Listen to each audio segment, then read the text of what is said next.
Hello दोस्तों, स्वागत है आपके फिर से एक नए वीडियो में मोस्ट इंपॉर्टेंट एमसीक्यूज के साथ। चैप्टर नंबर 7 जीव जनन कैसे करते हैं। हाँ, आपके क्लास 10th बायोलॉजी। तो आइए चलते हैं मोस्ट इंपॉर्टेंट एमसीक्यूज के साथ शुरुआत करते हैं अपनी पढ़ाई को। पहले पत्तियों द्वारा कायिक प्रजनन होता है। पत्तियों द्वारा कायिक प्रजनन होता है। किसमें? पुदीना में होता है कि आलू में होता है कि ब्रायोफिल्लम में होता है कि इनमें से सभी में होता है? तो आलू में कायिक जनन होता है कि पुदीना में होता है कि ब्रायोफिल्लम में होता है कि इनमें से सभी में?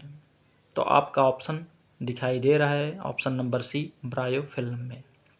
अगला, पुनरुत्थ भवन अर्थात पुनर्जनन होता है किसमें? हाइड्रा में होता है ना? होता ही नहीं हाइड्रा में? बताइए, हाइड्रा में होता है ना? हाइड्रा में, लेकिन प्लेनेरिया में नहीं। सही बात, प्लेनेरिया में लेकिन हाइड्रा में नहीं, ये भी गलत। पैरामीशियम में लेकिन हाइड्रा में नहीं, ये भी गलत।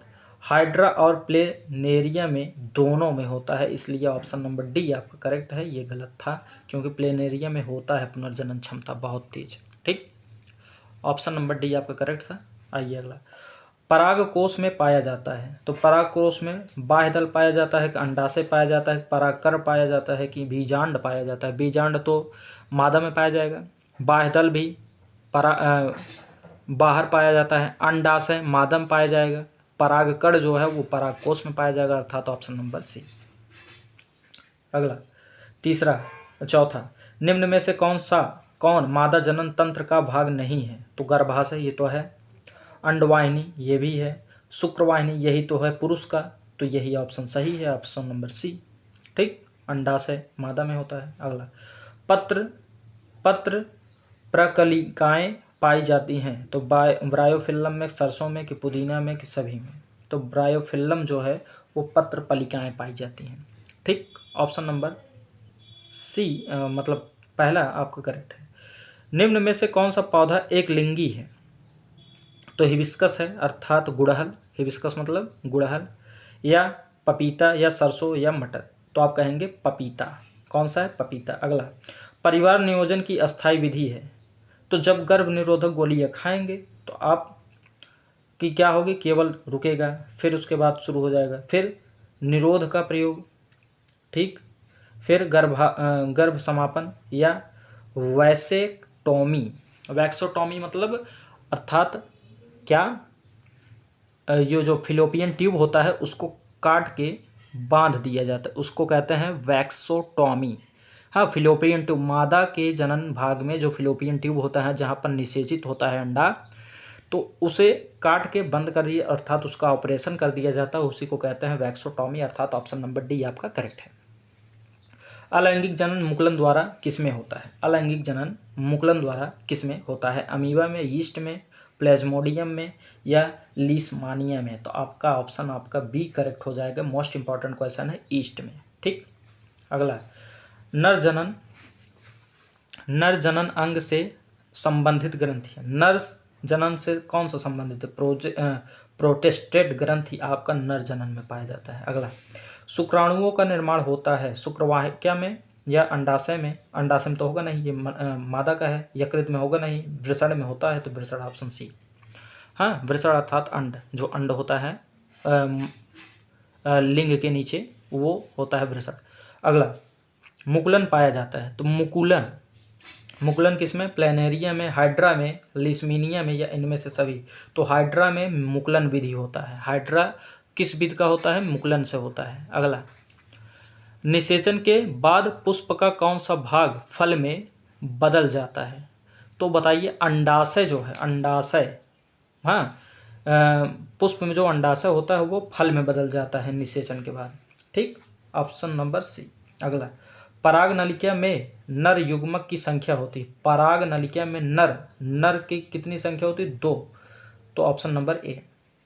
अगला है, मानव जनन तंत्र के किस भाग में कॉपर टी लगाई जाती है? कॉपर टी लगाई जाती है, अर्थात जनन भाग में। तो कौन सा है? गर्भाशय है, अंडवाहिनी, योनि, अंडाशय?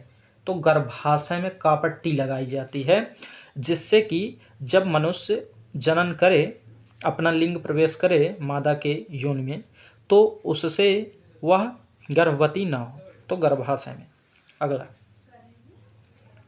मानव भ्रूण किससे पोषण प्राप्त करता है? प्लेसेंटा। तो प्लेसेंटा नामक एक पाई जाती है नली, उससे ही अपना क्या प्राप्त करता है? भोजन ना। जब मादा कुछ भी अर्थात माता कुछ भी खाती है तो प्लेसेंटा नामक एक पाइप होती है, तो उसके माध्यम से जो उसके गर्भनाल से जुड़ी होती है, तो उसके माध्यम से जो बच्चा होता है उसमें पोषण जाता रहता है। अगला, कायिक जनन किसके द्वारा संभव है? कायिक जनन किसके द्वारा? तो जड़ों द्वारा कि पत्तियों? तो पत्तियों द्वारा कायिक जनन होता है, तो ऑप्शन नंबर सी। तो कौन सा होता है? जड़ों से कि तनों से कि पत्तियों से कि इन सभी से? तो आपका ऑप्शन क्या होगा?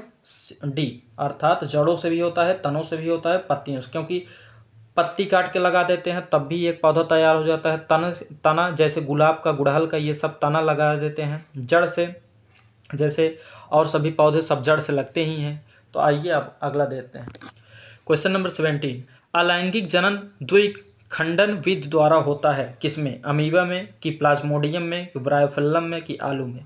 तो अमीबा में जो होता है वह द्विखंडन होता है। कौन सा खंडन होता है? अमीबा में द्विखंडन, वो भी अलैंगिक जनन, ना कि लैंगिक। ठीक।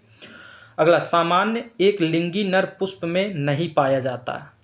सामान्य एक लिंगी नर पुष्प में नहीं पाया जाता। क्या? वर्तिकाग्र कि बाह्यदल कि पुंकेसर कि इनमें से कोई नहीं? तो वर्तिकाग्र एक लिंगी नर पुष्प में नहीं पाया जाता। ठीक, ऑप्शन नंबर आपका पहला सही है। अगला, पुरुषों में लिंग गुणसूत्र होते हैं। पुरुषों में क्या होता है? X Y. पुरुषों में क्या होता है? X Y. और महिलाओं में क्या होता है? X X. तो पुरुषों में यक्स वाई, ऑप्शन नंबर पहला। अगला, निम्न में से किस पौधे में पुष्प एक लिंगी होते हैं? किस पौधे में पुष्प एक लिंगी होते हैं? तो ऑप्शन नंबर आपका क्या होगा? पहला सही होगा। पपीता जो होता है वह एक लिंगी होते हैं। अगला, कौन सा यौन संचरित रोग है? कौन सा यौन संचरित रोग है? HIV। तो HIV, एड्स या सिफिलिस या गोनेरिया या ये सभी? तो देखिए ये सभी होते हैं। सिफिलिस भी होता है यौन संबंधित रोग, HIV अर्थात एड्स भी, और गोनेरिया भी, अर्थात ऑप्शन नंबर डी आपका करेक्ट है।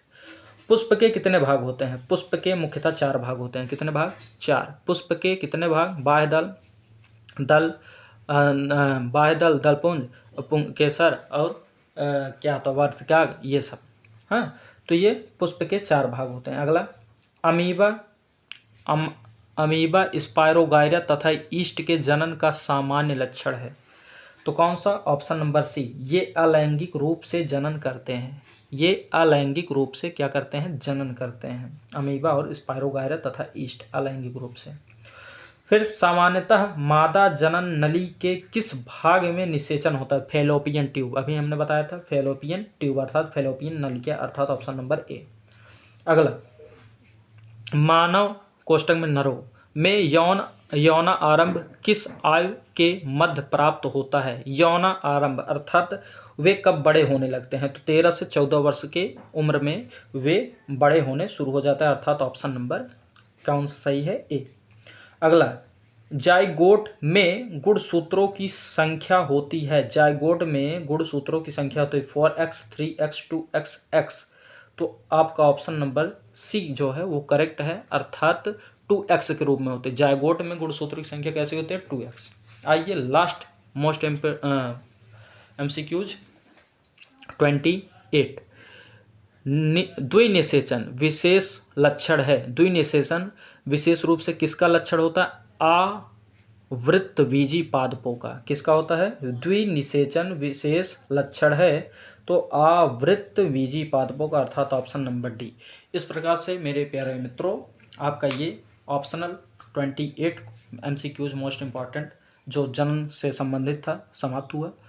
अगर वीडियो को लाइक ना किए हो तो लाइक कीजिएगा, शेयर कीजिएगा और सभी के पास भेजिए जिससे उनका भी ये कंप्लीट हो अच्छे से MCQs और एक भी छूटे ना। तब तक लिए मिलते हैं अगले नेक्स्ट मोस्ट इम्पॉर्टेंट वीडियो में। धन्यवाद।